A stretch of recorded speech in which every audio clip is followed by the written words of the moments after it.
All right, you are live. All righty, thank you. Well, welcome to the get the right date here. Planning Commission meeting Thursday, Annapolis Planning Commission meeting Thursday, September 21st. Before we get started, I'd like to introduce our new Planning and Zoning Director, Mr. Chris Jakubiak, who's here with us today for the first time at one of our meetings, and we wanted to welcome him aboard as the Planning and Zoning Director, and we very much look forward to working with him in the future. So welcome aboard, Chris. Thank you. It's great to be aboard and look forward to many years of work with you all. Sounds great. Thanks. Yep. Thanks for attending tonight. Okay, so we have 5 members present tonight, so we have a quorum. And can we have the roll call, Kimberly, please? Yes, sir. Mr. Pline, Present. Ms. Pico, Present. Mr. Waldman, Present. Mr. Spakinudis, Present. Ms. Butler, Present. Mr. Sale, I do not see, and I know that we're not expecting Mr. Imes. So, Mr. Chairman, we currently have 5 members present. Great. Well, thank you very much. So we have a quorum, so we'll get going. Let me share the agenda here.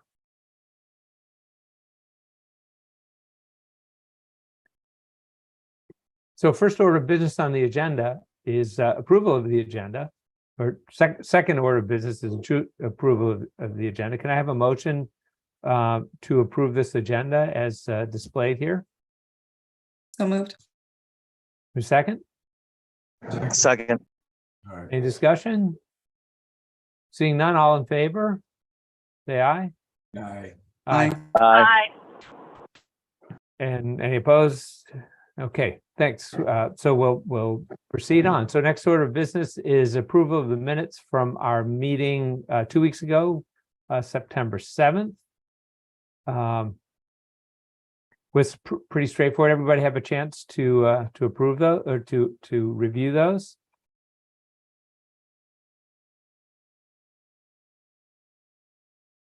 Move to approve. I'll second that. Any discussion? Hearing none, all in favor, say aye. Aye. Aye. Aye. Any opposed? Okay, minutes from September 7th are approved.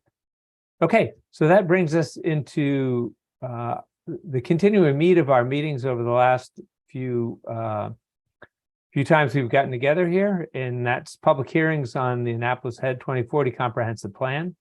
So today marks essentially the end of our 90-day public comment period. And so what we're going to do today is we have, as far as I know, 3 members of the public signed up to speak. So we will hear that live testimony, and after that, assuming there's no other live testimony, we'll close the public hearing that's been open a little bit longer than 90 days, and then we're going to have a presentation by the Chief of Comprehensive Planning, Eric Lashinsky, talking about the public comments that were received. Not only through the web form sent directly to us, but all of the public comments that were received at the public meetings through the web form in general, and the ones sent directly to us. So he's going to give us a little presentation, kind of summarizing those for us, because they're quite a number of comments. So we really appreciate his doing that. And before we do that, I just want to make sure we enter into the record the written, rather substantial written comments that were sent to us today. And I think Kimberly, you were on the distribution for those. So we'd like to. I just want to make sure we get those entered into the record. Yes, sir, I have them. Okay, great. Thank you very much. Okay, so we can go ahead with the live testimony. And so I guess, Madeline, are you going to sort of shepherd that along, or? Yes, I can admit them one at a time. Do you want them to be able to show video or just audio? You know, whatever's the accepted, I'm fine with video, whatever's the accepted methodology these days. We haven't had any live testimony in quite some time via Zoom, so I don't know exactly what is the standard practice, but whatever's the standard practice is fine with me. We generally just go by what the chair wants, so I can let them. I mean, if they want to have the camera on, that's always better for us. I always like to Okay, see somebody then when they're talking. I'll just go off of my list. So just, I'm pretty sure it's alphabetical. So Barbara, I'm gonna send a prompt to your screen so you can come, turn your video on, turn your audio on, and give testimony. Right. And so, you know, normally, you know, we give 3 minutes, but, you know, since we have 3 people, you know, we don't necessarily hold to, you know, a hard and fast time. So, but be mindful of the time. So anyway, thank you. Yeah, we're ready.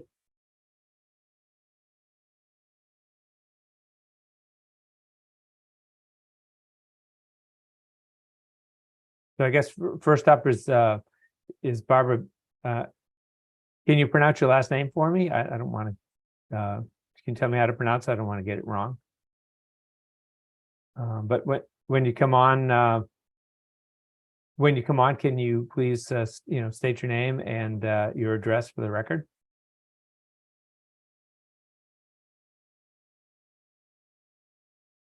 Okay. There we go. Good to Barbara hear Beeler, last name is spelled Beelar.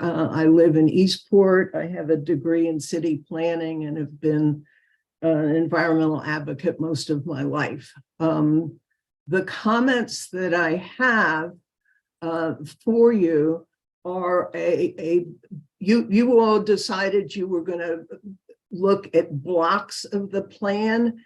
And I decided what I wanted to do was take a look at the overview of the plan, because there seemed to be some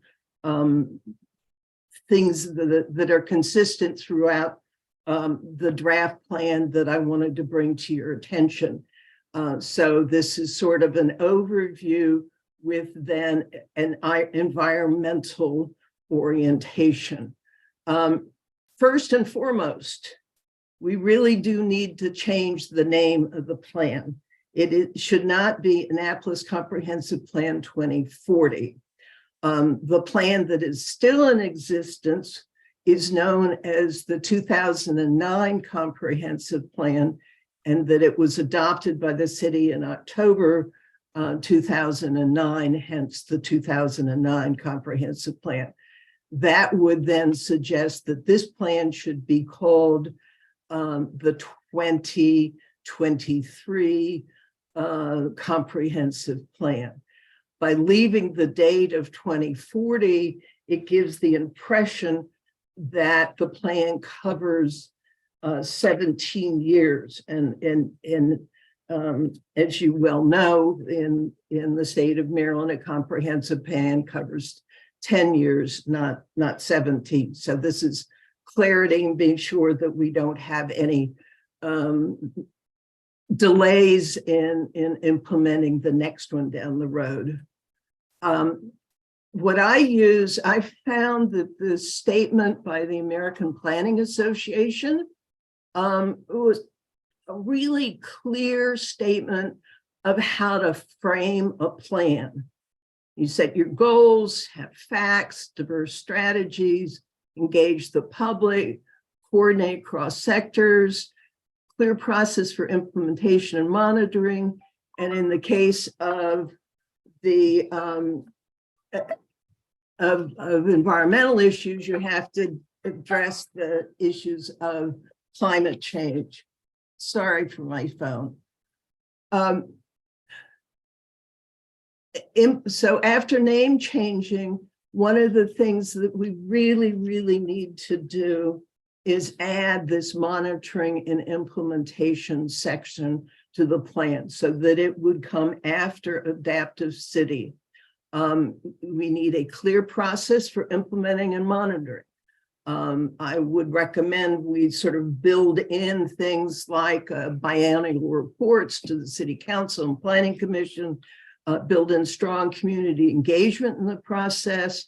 And in this way, we won't have delays like we have in the current process where the comp plan that was passed has gone for 14 years.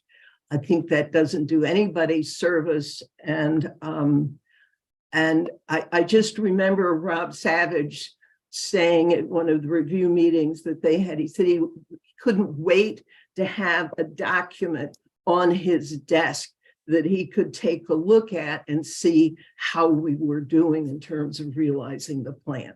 The plans are important guides. The goal, one of the things from the American Planning Association is clearly set ambitious yet achievable goals. That's I really like that. We don't want to be, oh, well, you know, we'll do something in the next 10 years, but we want to be sure we can make them. I have found throughout the plan that there are just a lot of the goal statements that are still confusing and weak. Again, the Environmental Matters Committee asked 2 years ago that goal statements be redrafted so they aren't like the one that I draw as an example, which is just basically what it's saying is develop growth to meet adequate public facilities to serve existing resident institutions and businesses. You just don't, if you don't have a clear goal, then it's just really easy to get confused about what it is you're planning to do. The city with the 2009 comp plan and a magnificent additional plan, the Sustainable Annapolis Plan, that was done also in 2010, set on record that we as a city want to integrate environmental issues into our planning process. That was a progressive position then. It is a necessary position now. The city is vulnerable.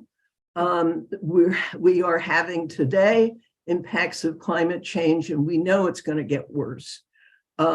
So we need data. We need diverse strategies, coordinate across the sectors, realize the uncertainty about climate change. It's not linear anymore. It just tips. We're on brinks of so many things, and that we have to ensure all sectors of the community to ensure equity. This has to be, whether we're talking about the thriving city or the adaptive city. The last item I really want to emphasize, the last section is called adaptive city. That's where most of the environmental stuff has been allocated. As a planner, and I think you all have observed this over your experiences, there's one thing doing an exercise of creating a comp plan, but we can't have it as just as a wish list or something, an exercise we go through and 10 years from now we'll do it again. Our city is vulnerable. This is a really important time in the history of the city. We have to have not just an adaptive city, we have to have one that has adaptive capacity. We've got to be able to do what we've set out to do throughout the plan. We've got to make the investment, the staffing, assessment, adaptive strategy options. We've got to work with state, county, federal, national, international. We've got to involve the community. This plan can't be just a wish list.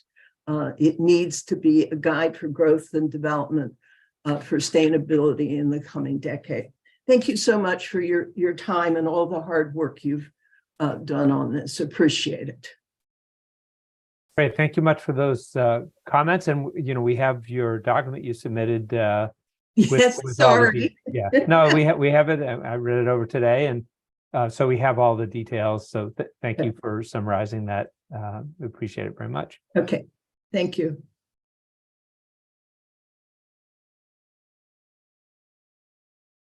Okay, who's up next? Next on my list is Rachel Robinson.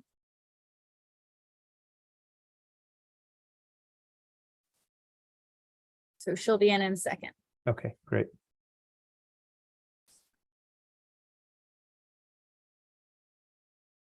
Hello, so go ahead for the record, you state your name and who you represent, and again, just be mindful of the time, and Great, we thank did you. receive your testimony a little bit later, your written stuff a little bit later on today.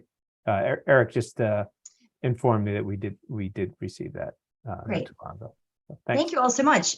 Rachel Robinson, Vice President of Preservation at Historic Annapolis. I'm live from 18 Pinckney Street at our office tonight. Thank you all for this opportunity to share HA's comments on the draft comprehensive plan, Annapolis Ahead 2040.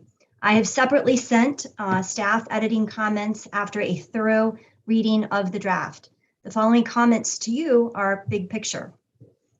The draft provides a lot of information about the many governmental and partner programs that serve the community and affect planning and quality of life. And it includes aspirations to improve equity, health, and resilience of Annapolis and her people, which are laudable goals. Historic Annapolis is disappointed, however, that preservation is not a pronounced feature in this plan. The word preservation, for example, does not appear in the table of contents. We know that so much of today's Annapolis that is attractive to visitors and residents is due to the decades of preservation efforts by the city, HA, and countless residents. We know that preservation helps fuel the economy through jobs and heritage tourism. Insufficient emphasis on preservation can be attributed to a narrow view of preservation being concerned only with stories and buildings of the past, whereas historic preservation has always been a dynamic force behind zoning and an advocate for adaptive reuse and the protection of historic and environmental resources for future use. Preservation inherently is climate action. Another misperception is that local preservationists are interested in the historic district alone, and that downtown, yes, a national historic landmark district, and our one local historic district is the only historically or architecturally significant neighborhood. This is simply not true. A building doesn't have to be 18th or 19th century to be considered historic, and most of us live in older rather than new housing. Preservationists consider any building 50 years or older to be eligible for a host of preservation protections and recognitions. That means that the post-World War II and mid-century neighborhoods of Annapolis and their building stock should be considered in a new light. Many neighborhoods fall into this category: Eastport, Murray Hill, Homewood, West Annapolis, and Wardour, to name just a few. HA would like the comprehensive plan to acknowledge preservation and its ongoing role in our community. Preservation serves to address climate change, regulate change and growth in our constricted and vulnerable historic coastal city, and continue to provide residential and commercial options and opportunities in older buildings. Finally, HA appreciates the attention the plan pays to our 1.5-year-old Museum of Historic Annapolis at 99 Main Street. We are very proud of this community effort to share a kaleidoscope of culture and history from Annapolis's nearly 4 centuries. We invite you all to visit and learn more about the Annapolis we love. Thank you very much. Great, thank you very much for those comments. And Ms. Robinson, Yes. you mentioned Germantown, but it's actually Germantown Homewood, and Germantown is actually older than Homewood. So in the future, keep an eye out for that. The second comment I might make is if you have any specific suggestions as to how older homes that are not necessarily colonial or post-colonial, deserve preservation and those kinds of regulations, then I suggest that they be articulated and submitted.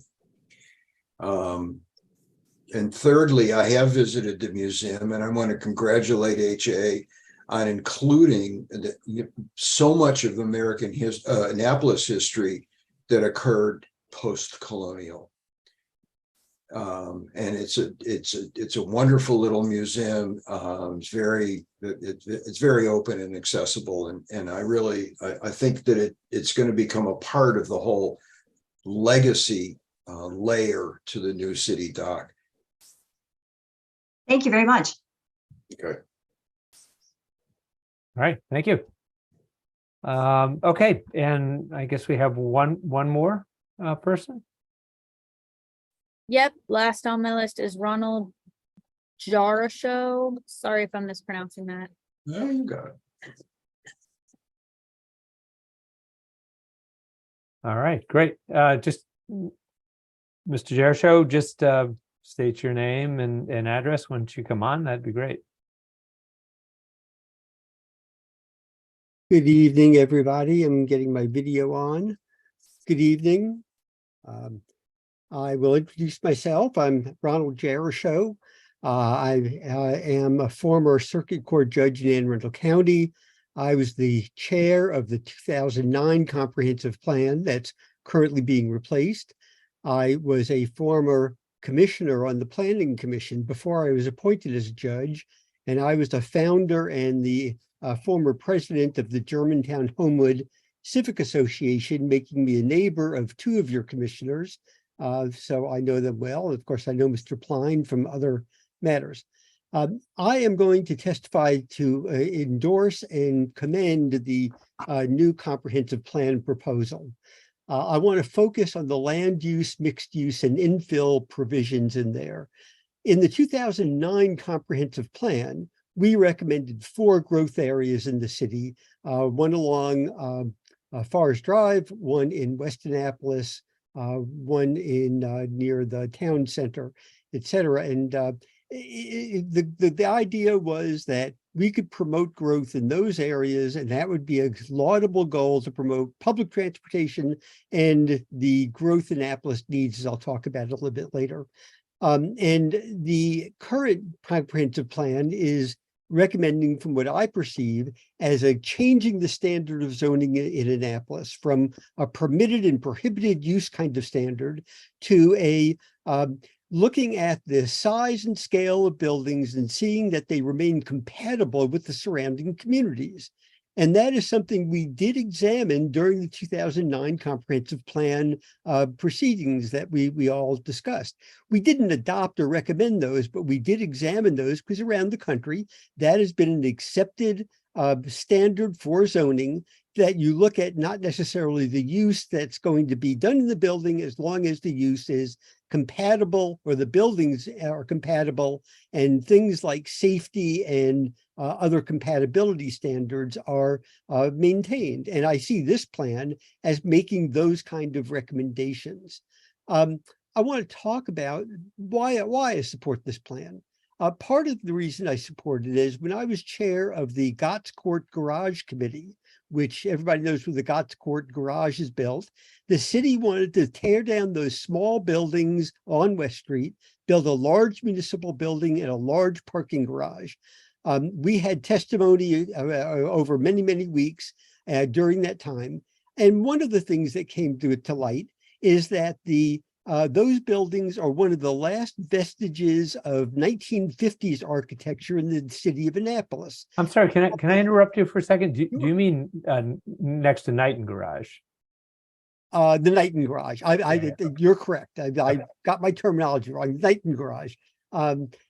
Sorry, I was chair of that committee. Right. And the small buildings that were there were the last vestiges of 1950s architecture, and Gavin Buckley came in and made a recommendation that he could turn those into viable retail, which has been by and large successful. And part of the reason we opted for that is the community that is residential adjacent to those buildings felt that large brick buildings, such as the one also on West Street, would start to wall off their community from the city and from West Street. And those kinds of buildings are largely vacant at night with large parking areas that are sometimes unmonitored and therefore provide risks to the community.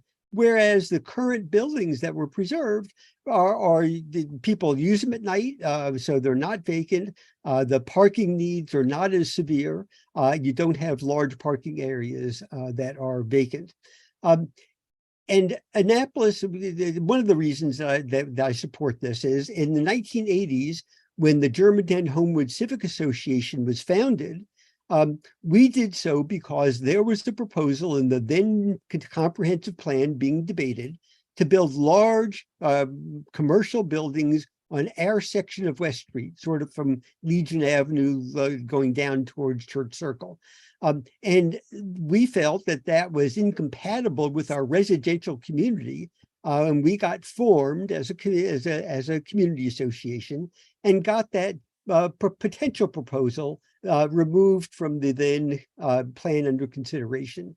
And I contrast that, and I point out that there are some places in Annapolis where scale and use have been successful. For example, 1901 West Street, the residential building that's very large, but is compatible with the commercial community that's adjacent to it. But it's got retail on the first floor, which promotes people not being vacant, promote people using those in the evenings. And the parking areas are largely monitored or within monitoring distance of the retail. And the residential component preserved affordable housing for residents in the city of Annapolis, which is very important. And I'll contrast it similarly, 1610 West Street, the small commercial office buildings that are right adjacent to our community. In the scale, they are very compatible with our residential nature, and therefore we supported those. And that's the kind of thing I see in this plan as being there. And in conclusion, I would make a general comment. The city of Annapolis has to have growth, and the recommendations for the growth by scale and use of buildings in the city of Annapolis that's compatible with the surrounding community, and the infill proposals, which I view and call a smart growth proposal, help preserve the city of Annapolis economic base, which is what our economy is based on. The city has to afford the services, and therefore the property values go up, which is the primary income for the city of Annapolis. And therefore, this is a smart plan for the future of the city of Annapolis. So thank you. Those are the reasons that I endorse it. I've got written comments I also submitted that you can read. And I just wanted to endorse those. Thanks very much for those comments. I just had a quick question for you. So I think, really what you're suggesting is context sensitive design, which is, sort of a buzzword, but, where within that, where are you on in terms of the scale to be, slightly more intense? So like, does it have to be, would you say it has to be exactly like what's around it, or can it be slightly, is compatibility with scale exactly the same size, or it can be slightly more? I'm just sort of curious where you are on that. Compatibility is really not based upon size necessarily. And take the two examples I gave, 1901 West Street, the offices, the residential and the other commercial there, the retail, replaced J.F. Johnson Lumber Company that was very open and rural.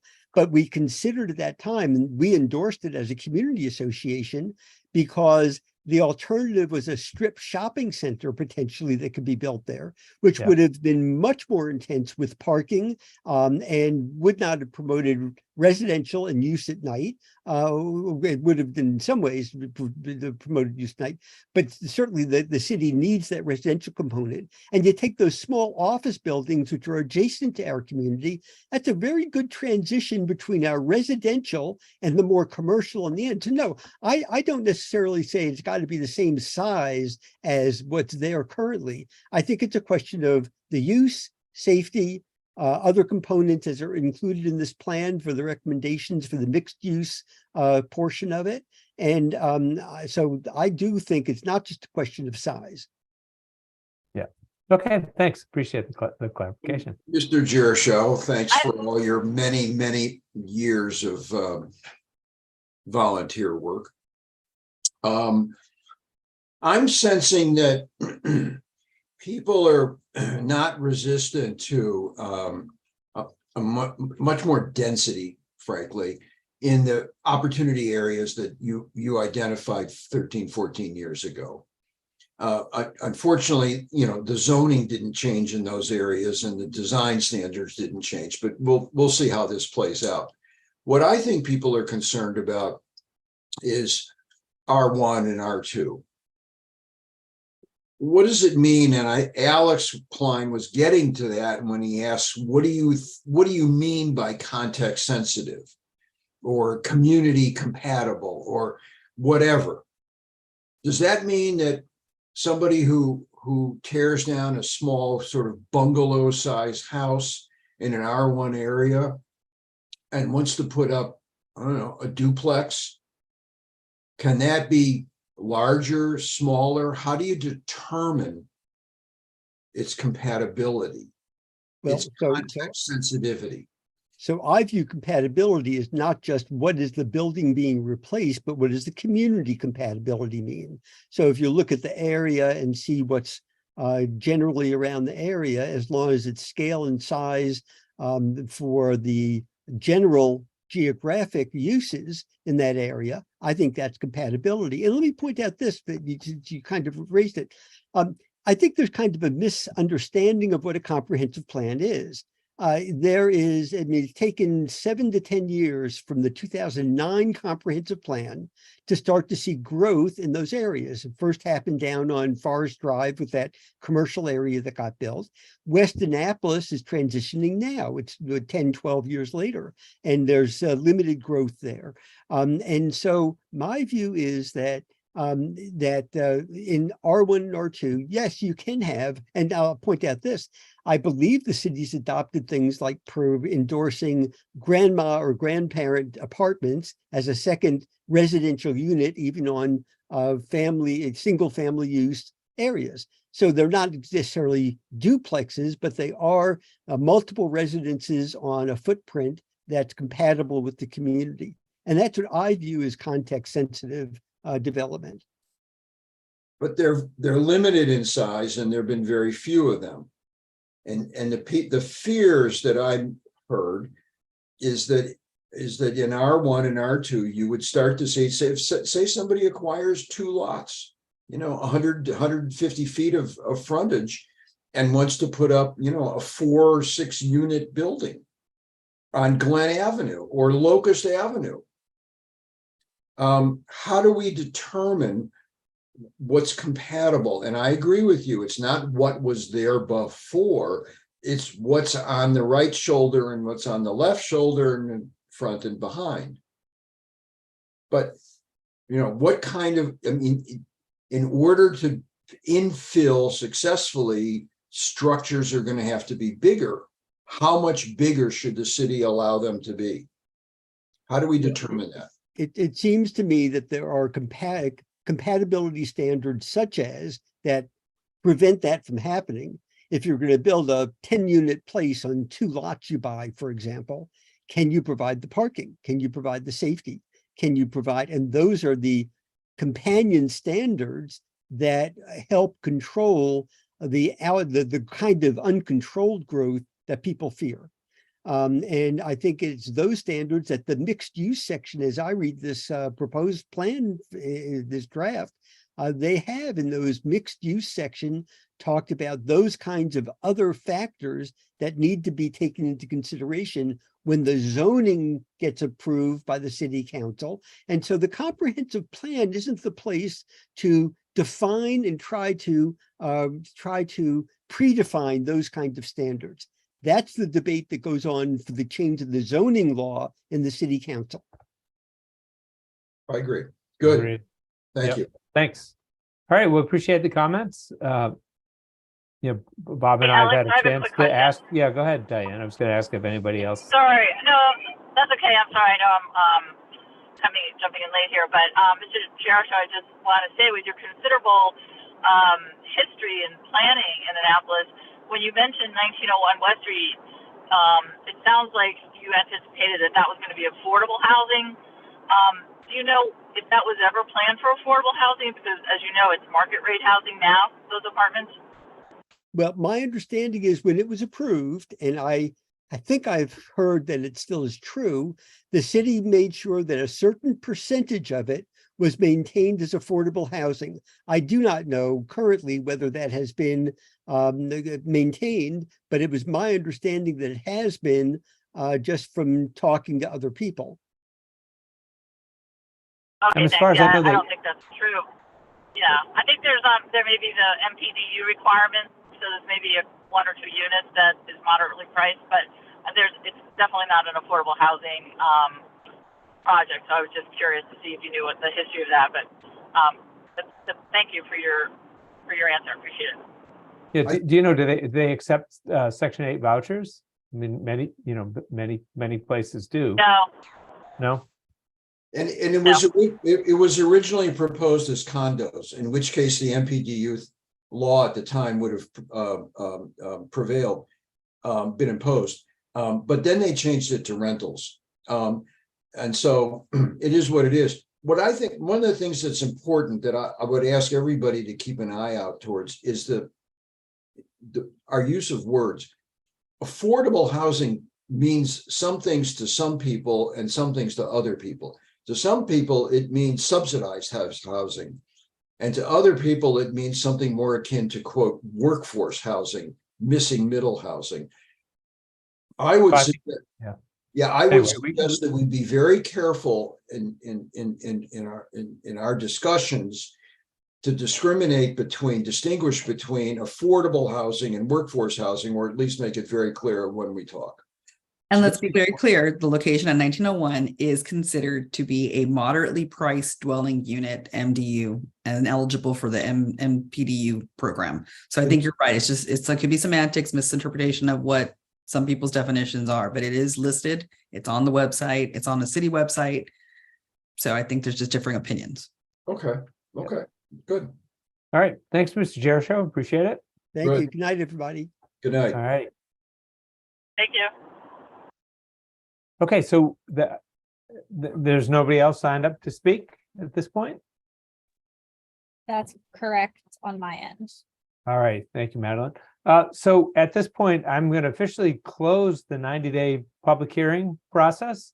And just so members of the public know, this is, as has been written in many places, this is not the end of the comment period for the plan. This is just the end of our public comment, 90-day public comment period to the Planning Commission. So, Eric's going to give us a presentation on talk about summarizing the comments, but, essentially all of those comments will get wrapped up and adjudicated and folded back into the plan that will then, come back to us, for deliberation and recommendation. And then once it goes to the city council for their process, there'll be many, many, many more opportunities, according to their process for public input. So this was just sort of step 2 in the process. Step 1 was all of the meetings that have been held over the last, really 4 years since, Dr. Nash first started the process up until the process came to us. But the city council process will be a whole nother long period for public comment, even though, we have officially closed that. So with that, Eric, I'll turn it over to you to give your wrap up on the comments and other things you want to talk about. Okay. Thank you, Mr. Chair. Good to be with you again, as always. Eric Lashinsky, Chief of Comprehensive Planning. Appreciate the testimony that just came forward. I just want to reiterate that planning staff, myself, Casey Ortiz in particular, who's on the call as well tonight, have been gathering comments for the last 90 days on behalf of the Planning Commission and putting them into a comment log, a formal comment log. it's organized so we can understand what the comments are, and the Planning Commission can understand what the comments are. And we've actually been making that public. I'm going to share my screen, and I had presentation, but I want to also share to start out just how, if somebody is interested in seeing these comments for themselves, if you go to AnnapolisAhead2040.com, that's been our dedicated web address for this public comment period. It takes you to this page on the city's website. You could also just Google Annapolis Ahead 2040. That's what I've also been saying. And so you see, this is where people have been clicking to get to the draft plan. If you scroll down, we've been providing updates. I want to just personally thank Casey Ortiz, who I work closely with, who's been doing a lot of the heavy lifting on maintaining our website and develop the primary website that you get to if you want to download the plan. And a lot of people have been complimenting us on that. But here's where you would click to read the comment log. And if you do that, it'll essentially open a live Google document where we've been logging all the comments, and there's a column on the right that says plan impact, and we've been sort of going through and reading these very carefully and understanding the impact to the plan. Are these things that should trigger an update to the plan? Are they, a lot of comments frankly are already in the plan and just people haven't found where they're located, and then some of them are just not really part of the plan, the scope of the plan. They're just either too specific or they're outside of, we've gotten comments about things going on in Anne Arundel County that are kind of way out of our scope. But so I do want to highlight that, and also want to acknowledge, if you go to the same website and you keep scrolling down, something that we released probably may have been 18 months ago, was our draft future land use map. And we did that through a interactive mapping feature on this website. And so a lot of people have clicked on this link, and it takes you to the interactive map that shows how our future land use recommendations from the 2009 comprehensive plan, our last one, compared to the recommendations of our current comprehensive plan. And we've updated this. So folks who submitted comments about properties that they thought should have been coded differently, there were many good pickups. We do the future land use map parcel by parcel, and we caught some good features. So people have used the slider tool, and I won't really go into it, but if folks who have commented on future land use properties in specific want to check that out, it should be updated. You can continue to reach out to myself or Casey if you see something else that is confusing. But I just wanted to acknowledge that we've been trying to stay on top of that. So I did have a few slides just to kind of provide a summary of this 90-day review period. Again, we started mid-June, June 15th at the Planning Commission that evening. We've been on, I would say, a relentless campaign of public meetings, in-person meetings, virtual meetings, all over the city. We've met with a lot of very specific communities. And so I want to provide some insight into the review period and some of the findings. First, this is a list of some of the specific groups that we've connected with as part of this comprehensive plan. Boards and commissions, neighborhood organizations, business associations, and we get different perspectives wherever we go. So that's kind of the idea, to really survey as broad a cross-section of the city as possible. And we got some good feedback for sure. So we've been gathering, and it's hard to see this chart, but we've been gathering insight specifically, we've been getting comments from a variety of sources. On this slide, you can see we did 12 meetings. Most of them were in person. A few were virtual. We counted about 251 Annapolis residents attending the meetings.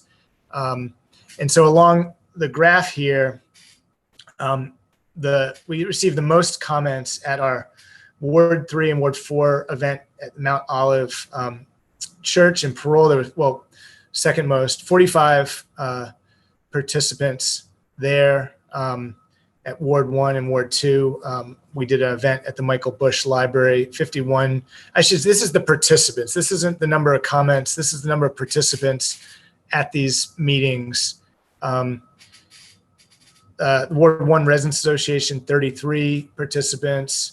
Heritage Community in-person meeting was 43 participants. Germantown Homewood, 29. That was a virtual meeting. We did a few kind of later in-person meetings at Pitt Moyer just to sort of be available if folks wanted to get out and see us. Kind of lower attendance at those. And at the very beginning, we did a couple webinars that were kind of broad overviews of the plan. And then we did a Wards 5 and 6 event at Pitt Moyer at the beginning and a Wards 7 and 8 event at the Hillsmere Library. Both of those had around 15 or so attendees. I should have gone into the slideshow view. You can probably see it better. That's better. So in terms of actual comments that we received, close to 200 formal comments over the 90-day period from all different places. Here you can see the most came through our website that we launched right before the public comment period. And we had survey links associated with the different chapters and just general survey link. Try to make it as easy as possible. We had the QR code for that website and the survey links at all the in-person meetings. And so in theory, we could have gotten website comments from somebody who was at an in-person meeting as well, but got quite a few through just direct emails, 17 or so from online forums. And that's, people submitting directly to the Planning Commission website, or we had a comment form on the future land use map feature. The rest of these are primarily in-person events. You can see the 29 comments at the Mount Olive in-person meeting, 21 at the Mike Bush Library. So, and we used Post-it notes. We had large blow-ups of all the goals and recommendations from each chapter, and we asked people to kind of circulate and use Post-it notes to put their comments right next to the specific goals and actions that they wanted to comment on. The second bullet point here is just referencing we had released some preliminary goals and action recommendations back in June of 2021. We got a fair amount of comments then, but we exceeded that with this period. So that was good to see. We kind of learned a few things about how to do a better outreach. And this is a really important chart because it tells us where the comments, what the comments were addressing. And you can see land use is this maroon, 23.8% of the comments, housing, 11.1%, transportation, 20.6%, environmental sustainability, 11.6%. I mean, this is really where it should be, frankly. I mean, this is the substance of the comprehensive plan. I think a lot of people in reading it are going straight to land use, straight to housing, straight to transportation.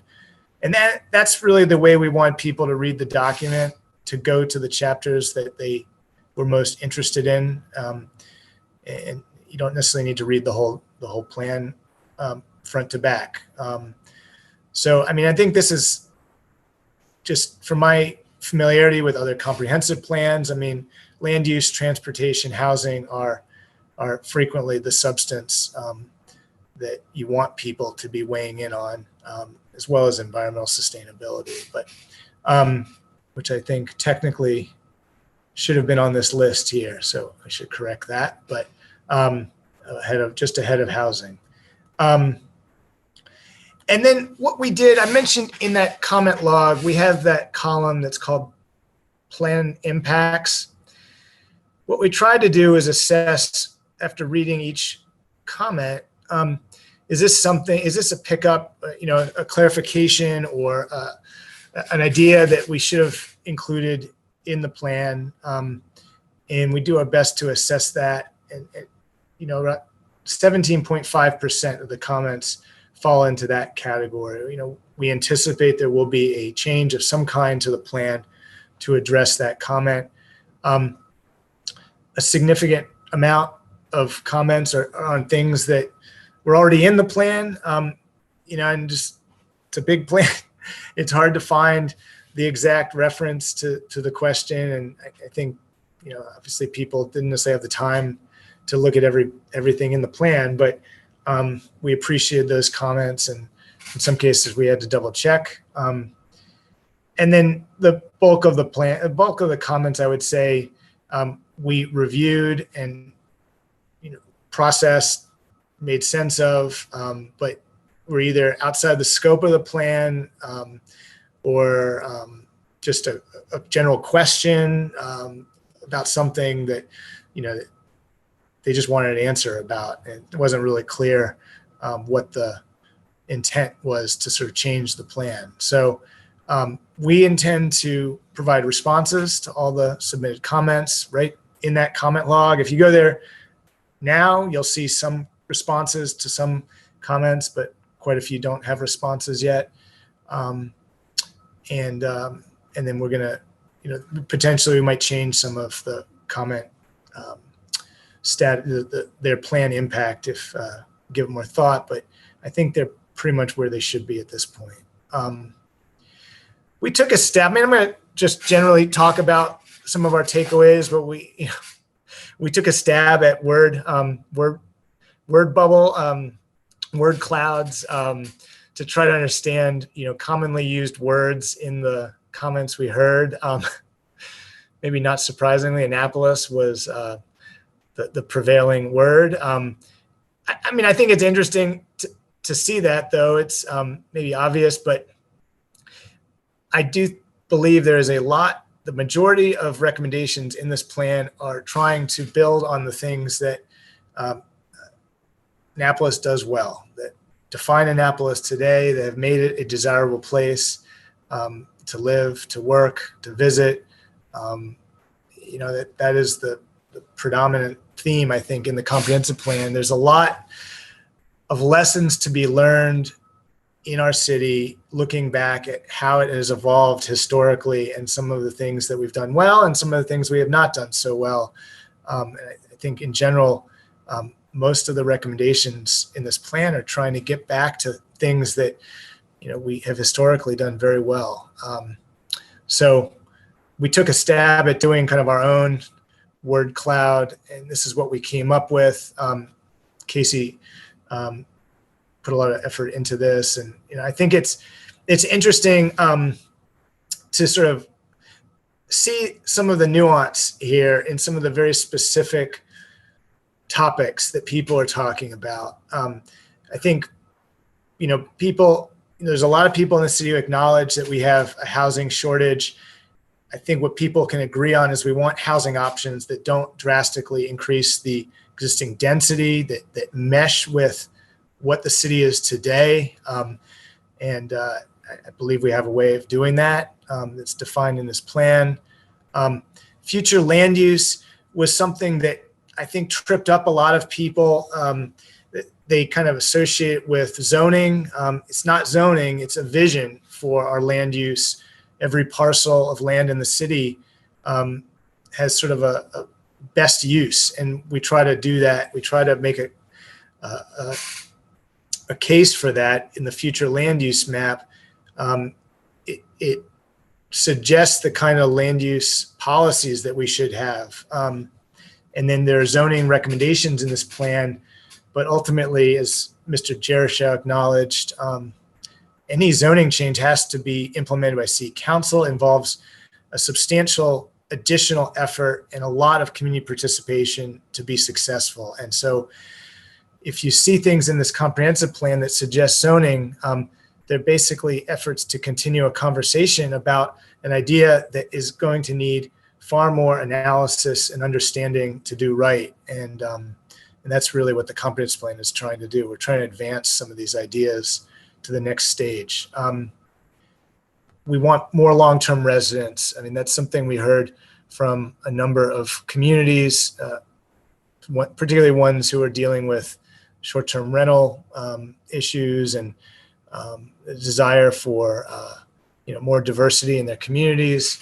A lot of interest in preserving our environmental areas, and there's a lot in this comprehensive about that. Schools remain a major issue for the city that we don't really control, but there are things about the schools that we can control, which is how we get to school, the transportation networks around the schools, and we do have to continue working with our partners at Anne Arundel County Public Schools to ensure there's adequate capacity at our schools, particularly Annapolis High School, which is treading very close to capacity. Safety is something that cuts across all neighborhoods of the city. It relates to traffic, violence, and property issues. It's something that we tried to address in a few different places, the transportation chapter and the community facilities chapter. I think we may be the first comprehensive plan that Annapolis has done that does have a section on public safety. It's not very common to include that, but it's really, really important. There is a lot on historic preservation in this plan. We heard comments about that from a number of people who kind of agree with Ms. Robinson's testimony that preservation needs to be more front and center. And so we are giving some thought to changing the name of the arts and culture chapter to something like arts, culture, and historic preservation, or something like that. I think that we added a lot of content to that chapter about historic preservation, and I think it got missed by a lot of people who were sort of looking in other places, perhaps. And I think we want to be able to call that out. Well, there's certainly a lot of miscellaneous comments, and use some examples of those. We did hear from a lot of people who are looking for a easier document to navigate. Certainly sympathetic to that. I think we're giving quite a bit of thought to creating a separate action plan that would have an executive summary that would use our recommended action matrix from chapter 13, which is that summary of goals and recommended actions combined with an executive summary, and it would be just an easier document to refer to. We ended up with a 400-page document, partly because we hear a lot from people who are, when we propose policy changes, they want to understand why. They want to understand what's the context, how did we get here? And so we ended up with this big document that has a tremendous amount of background context to really inform and educate people on where Annapolis is today. And that's really something we thought was important. We still do, and I think we want to make sure this is a actionable document and well utilized. And so I think an action plan that people could access more easily would probably be beneficial. So we're working on that. The improved transportation network, I mean, it's a fundamental issue in the city today. I think that we hear lots of concerns about traffic, congestion, safety on the roadways, the inability for people to get around without a personal vehicle. And so moving the needle towards a transportation network that serves all people is critical. There's a huge amount of information in this comprehensive plan about how we could do that. And then here we are back at housing and transportation, housing, interlinked. We want housing that is close to where people work and recreate, and it remains a fundamental goal of this plan to ensure that people can live closer to where they work and don't have to drive long distances to go places, which adds traffic and congestion to our roadways and air pollution. So if we can change the development pattern, we will be able to change how we get around. And so those two things are very interconnected. With that, I'm happy to answer questions. I believe that is the end of our presentation. So I had just a couple of questions because they came up. They come up in some of the comments, newer comments we received and we're talking about today. On the name of the plan, am I correct in assuming the 2040 moniker sort of was? I know I guess it predated you, Eric, but yeah. Am I correct that it sort of was meant to sort of mesh with the county's general development plan that has the 2040 moniker? Is that kind of where that came from? It has more to do with the horizon. The typical horizon for a comprehensive plan is 20 years. Even though we update it every 10 years, we recognize a lot of things change every 10 years. We're trying to plan for 20 years. And so Ms. Beeler is correct. We're down to 17 years and we may be down to 16 years by the time this thing is adopted. So there is some logic to her comments. I mean, but we are trying to look 20 years ahead and more or less. I mean, that to me seems, it's, I mean, it's an interesting philosophical thing, but I don't think it really necessarily has any. It's actually more common. Anything. Yeah, sorry. It's actually more common. What? I was saying it's actually more common than you think. I mean, even like the city of Rockville has a 2040 comprehensive plan. So even locally in California, we've always done like 50-year plans, even though it was every 10-year chunks. Mm-hmm. We did forecast and project way ahead. So it's not as uncommon as you might think. Yeah, I think as Mr. Jericho pointed out too, that, for example, the changes in West Annapolis, the horizon for these compared to the last plan are, getting close to 20 years. So anyway, I just thought I'd bring that one up. But so a couple other things that there were takeaways that I had from a lot of these questions, and I think you've addressed that a little bit with having this sort of separate executive summary action plan. But one of the things that comes, and I've been harping on this for a long time, is that this is a plan is really it's a shame that we have to call it a plan, because it's not really a plan. It's as I said, it's a strategic framework. And I think the term plan implies to people that if you pass it, the city council passes it, it's a plan to be followed. And everything has to follow it like a project plan, they think of it as a big Gantt chart of a project to be done.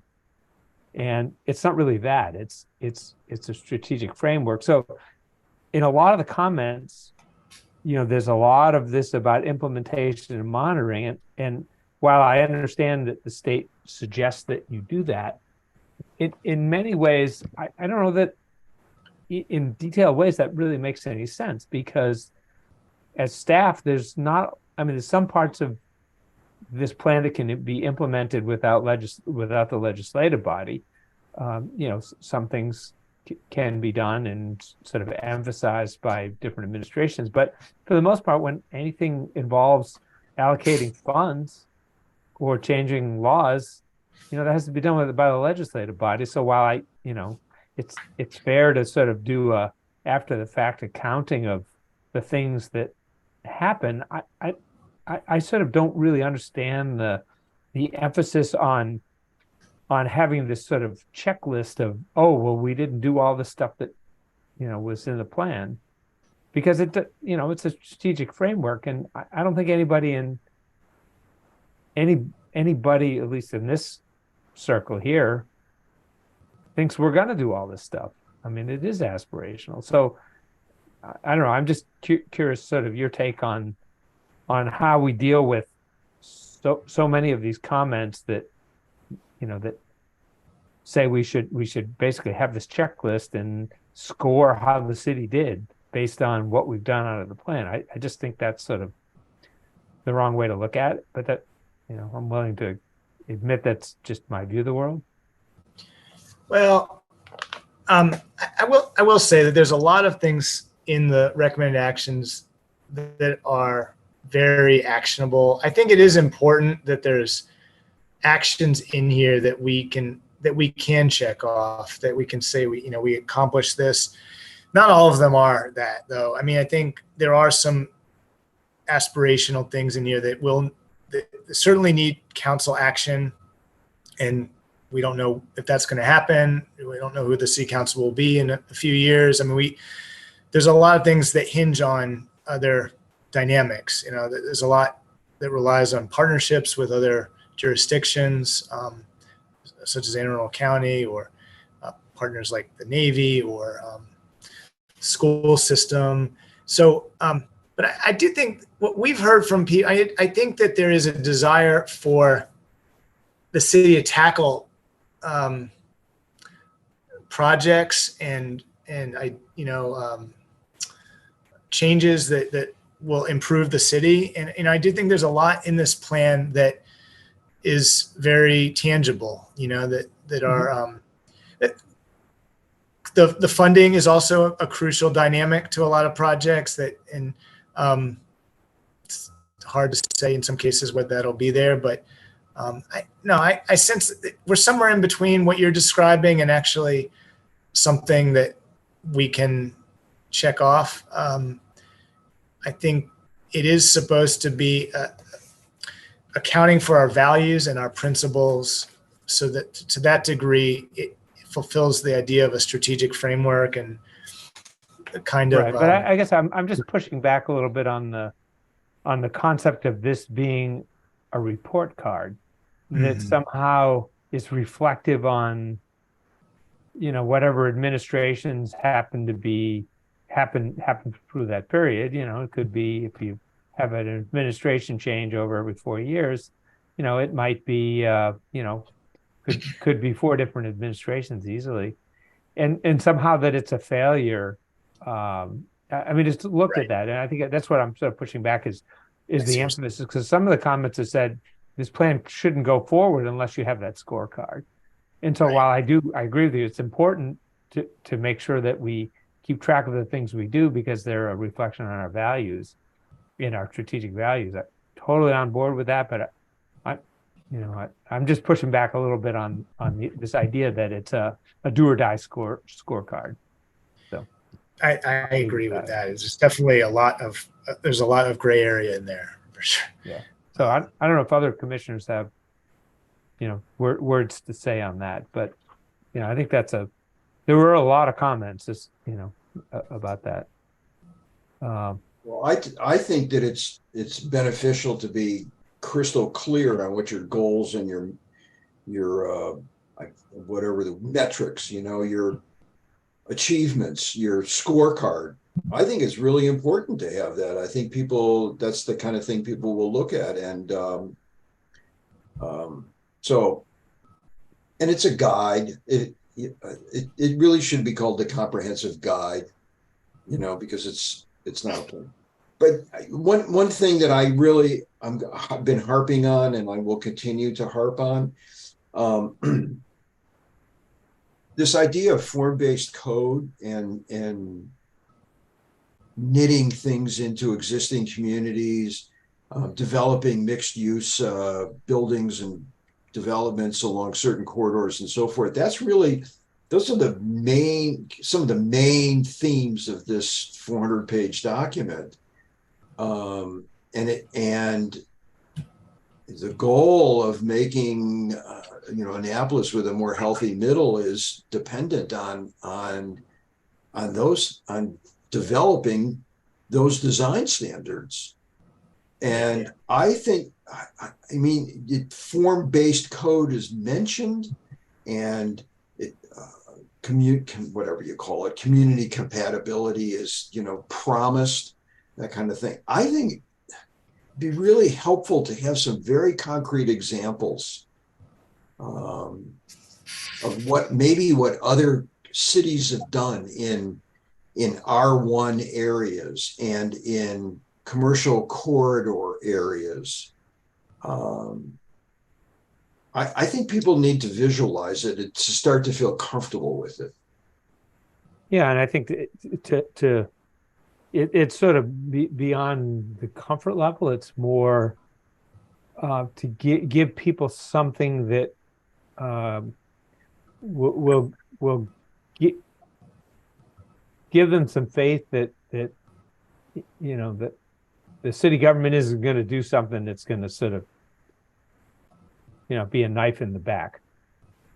It really comes down to a trust issue and I think there's a lot of that because of the way, and I think this isn't malicious on the city's part, but the way our code is written, it allows things to happen that people don't, even the city staff doesn't like, but that's the way the code goes. And if you know how to exploit that, and it can turn out badly. And I think that unfortunately caused a lot of mistrust for people and people often go to, the system's rigged. And, I think a lot of it is just a consequence of the way that the code is written. But I'm with Bob on that form-based code is a way, because it can be sort of prescriptive, it's a way to give people some visceral sense of, okay, this is what it's going to be like. So I don't know how you do that in a way that doesn't make the document longer. Maybe this is a companion thing, or you could, ideally, maybe you could find some references that you could point to in a reference section that says, hey, if you really want to know what this looks like, go look at some document by the Form-Based Code Institute, or one of these organizations that's really steeped in that, to use as examples maybe that fit our context without making it longer. That's a great suggestion. What is it you'd like us to do at this point? Well, so I think as a body, our team is interested in any other comments that you have for this draft comprehensive plan. But also your recommendation on moving forward in sort of incorporating other comments from the public. And, I think we could certainly provide kind of a summary, a more precise summary of the updates that we think are needed, and provide that to you, and have you review that, and kind of let us know that makes sense to you, and then move forward from there. But I think it would be good to get your other comments on this document. And so we as I had mentioned offline, we have been working with amongst ourselves to create a narrative recommendation. So we have mostly information, and I'll talk with the other commissioners perhaps offline, but if they're willing, at least for the stuff that we've collected so far, to share those as a preview and not, wait until we're too far down the line where you can actually make use of them earlier. If people are comfortable with that, we can talk about that offline. We can share that with you, and that may help guide you as you take some of these other comments into effect to bring another draft back to us.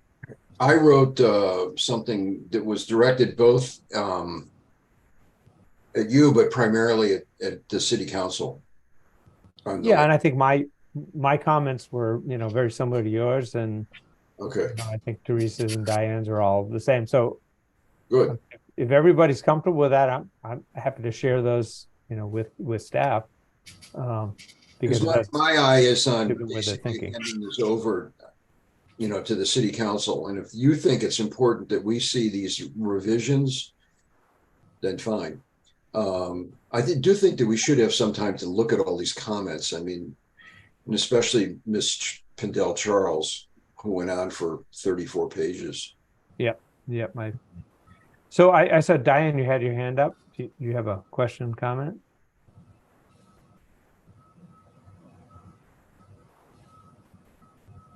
Apparently not. I think Diana's having some tech issues. I'm helping her. I think that's Okay. Well, we'll hold on. I would, to your last point, Bob, I would say it is important for the planning commission to feel comfortable with the document that gets sent to city council. And so to the extent that we will be making updates to this plan, I think we do need to come back to the planning commission with that new and improved draft plan and have you. Would you give like to us see, your- that'd be fine. Would you like to see our comments to date? Yeah, that's what I was Yeah, just yeah. suggesting. Definitely. If you guys are, if Bob, Teresa, Diane, and I are okay with that, I'm happy to share, because I have all that input. And I can sort of put it together so you're not going through a bunch of documents. But I'm happy to share that if everybody is okay with that. Yeah, I think it's timely now. Okay. Because we may revise it and see what changes, but I think that this is a good juncture. Good. Thanks. Yeah, I'm good with that. Mr. Lashinsky, this is really quite a production. I really gotta, and you're continuing to really craft it. It's really impressive in many ways. As somebody said, if you read this thing, you will get basically a basic understanding of urban planning. I mean, that was the idea. It still has some language issues, I would say, but So what? yeah, I mean, we have a glossary in there. I think it is very challenging to kind of simplify a lot of these ideas and concepts to a point where you can't use any technical language. It's the intent was to sort of avoid as much technical language as possible. It's very, very challenging. But I think the questions that we've gotten, the comments from a lot of folks have given us ideas for how to clarify a variety of content and improve, simplify some things. And I think there's some definitely areas that we can improve on. Well, Yeah, and I'll just second that having sort of seen how this started, back in, under Dr. Nash, I think it's really come in a great direction, especially in the last year. You guys are really have taken a lot of disparate stuff and really gotten it together in a way that certainly to me makes a lot of sense. So. all right. It's good to hear. Yeah. So anybody else have anything else? I don't know if Diane got her technical issues worked out, or. I don't think so. I'm hoping that she'll be rejoining in a minute. Okay, well, anybody else still on the line have other questions for staff while we're just giving Diane a second here to get reconnected?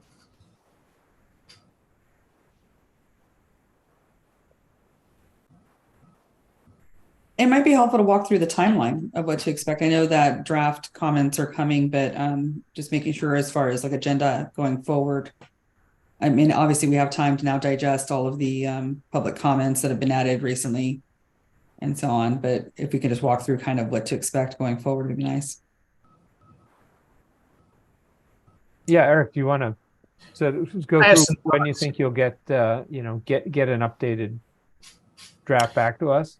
Right. So I think what I was thinking of doing is coming back to your next meeting with kind of an itemized list of the updates that we see. I'm not get into every grammatical, edit, but just the content changes that would be substantive to address comments we've heard, and just basically be able to go through those and make sure that they make sense to you.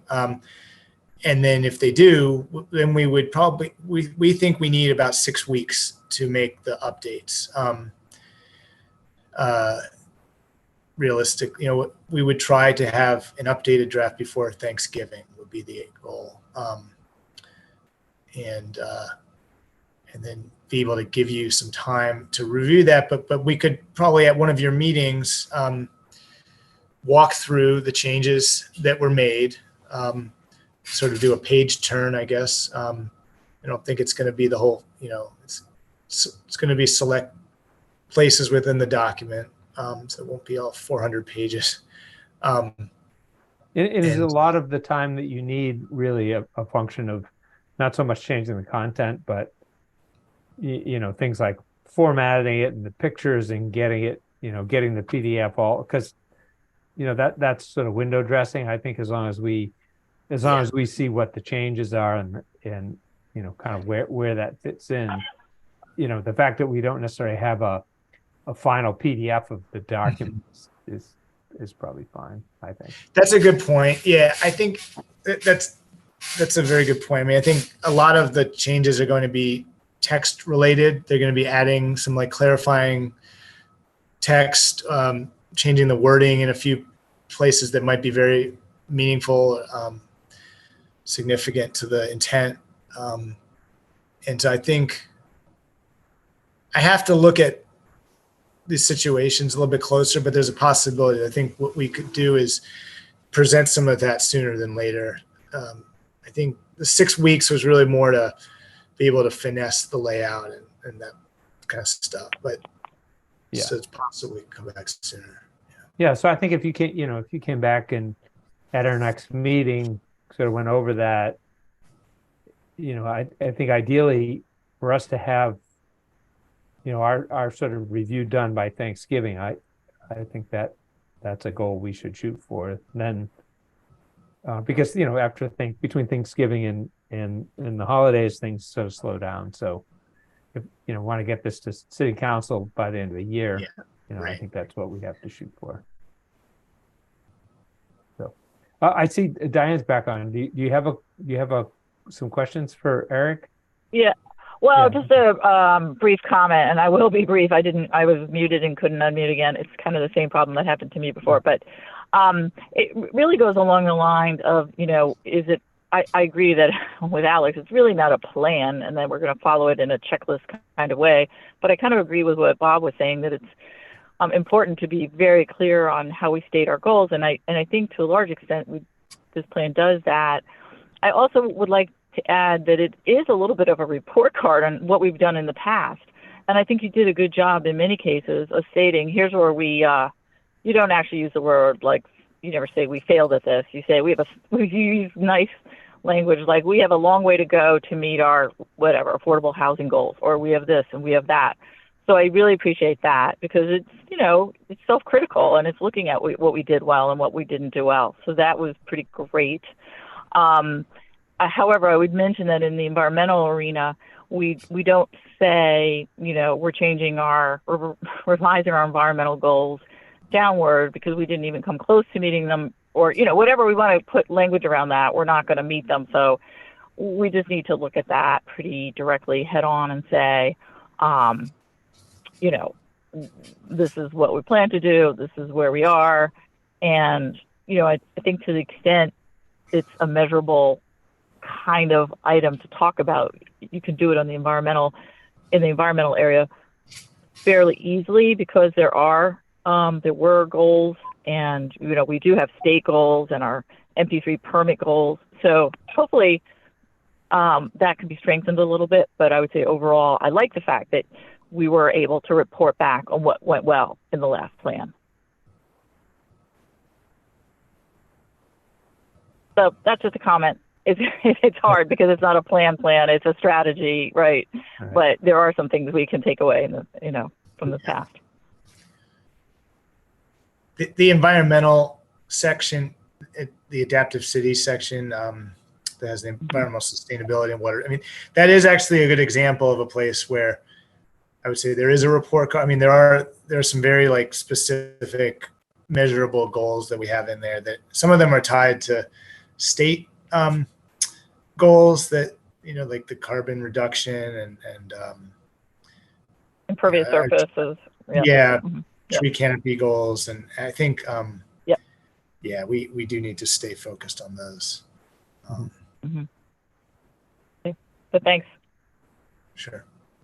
Okay, well, thanks, Eric, for entertaining our questions, and with that summary, I think that was very helpful because those questions do take comments do take some time to get through, and so it's nice to see that within some context. So if unless anybody has any other further questions for Eric or staff, I think we can close out this section of the agenda. Okay, hearing none, I would say then the next active item on our agenda is adjournment. So entertain I motion to adjourn. All right, we have a second? I'll second.